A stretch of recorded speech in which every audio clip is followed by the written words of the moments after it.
location on the Geotour, and the really cool thing is that this whole community has gotten behind it, and many of the locations are at places where they want visitors to come. This is called Aspen Winds, and it looks like there's little cottages that you can rent, and so they know and approve of the geocache. And so we found a really cool one here just a minute ago, and we're not going to show that one, but it's right here by this beautiful river that you can see behind me that comes right down from the mountains there, and that's where we're headed, up into Rocky Mountain National Park. Just every place we stop is just gorgeous views, and so we have to stop and take pictures as well as find the geocache, because this is another code that we need for the Geotour. All right, we're going to be off up those mountains. Hey guys, we just have to record because we are entering Rocky Mountain National Park. And wow. This is so cool. Wow. Everyone is driving really slow because everywhere you look is just spectacular. You can hear them say, wow. The meadows and the mountains with the snow, and it's just amazing. And we're on our way to our event, so we don't have lots of time to stop, but we are going to spend the whole rest of the day here in the national park. So check it out.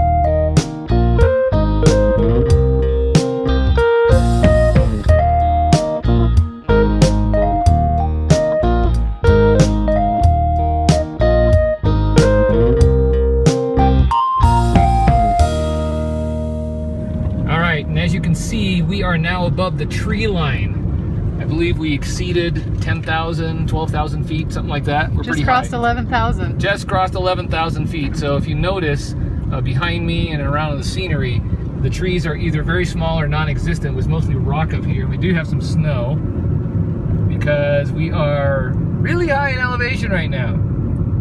Now the cool thing is, as you drive this road, as we're crossing across the Continental Divide,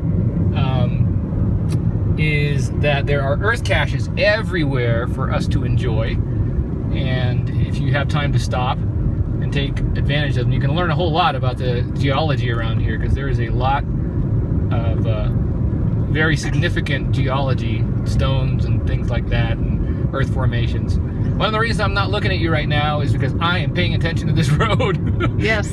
There is no, like, even a little wall or a guardrail. And a very steep fall. Very steep, like, drop into over there into that. Way down there. Here, because it's straight forward. Look, straight there. See that? You go off the edge here, you'll have a long ride down. Actually, that wasn't even as bad as it was just a little while ago. That was a little bit more of a grade to it. You might survive that. But I'm paying attention because certain places there's a little small retaining wall, a suggestion to stay on the road, if you will. Here, there's not even a suggestion, but it's highly recommended. All right, looks like we're actually descending a little bit. We're getting into slightly taller trees. Patches of snow in the background. Can turn off the wipers now, I guess. It was drizzling a little bit. As we head on to the other side of the Continental Divide, heading west.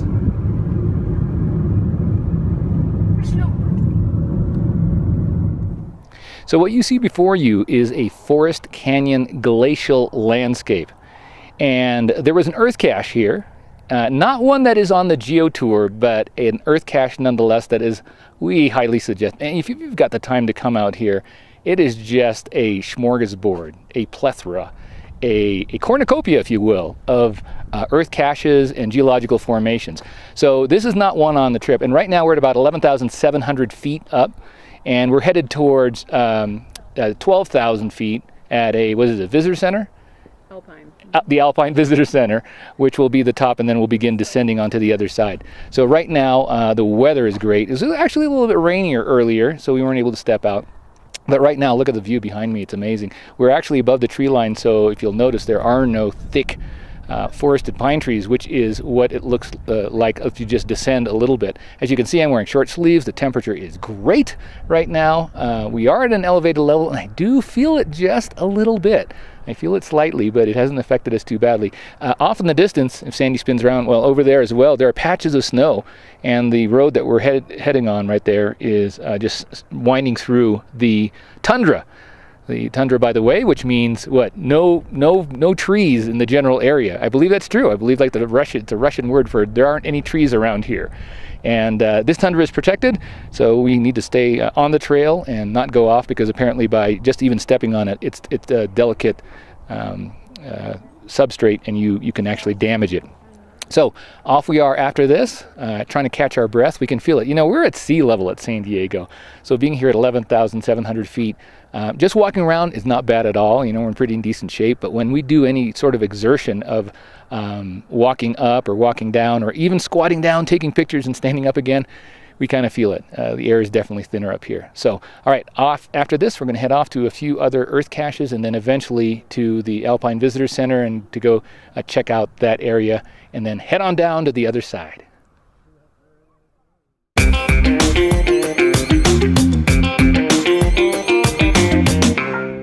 Hey guys, we're still in Rocky Mountain National Park, and guess what we found? Snow!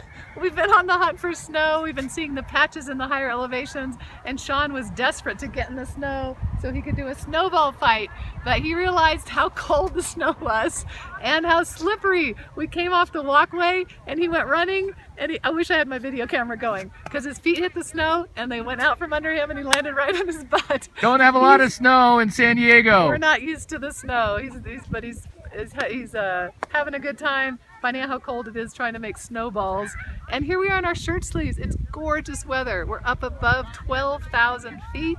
Thankfully, we haven't felt much of the altitude sickness. A little bit of we can feel it when we exert and walk a little ways, but not too bad. There's actually no earth cache right here, but of course we had to stop because of the big snow field, and we took a picture of ourselves in the snow. There's a few more earth caches, and there's really excited, loud people up there.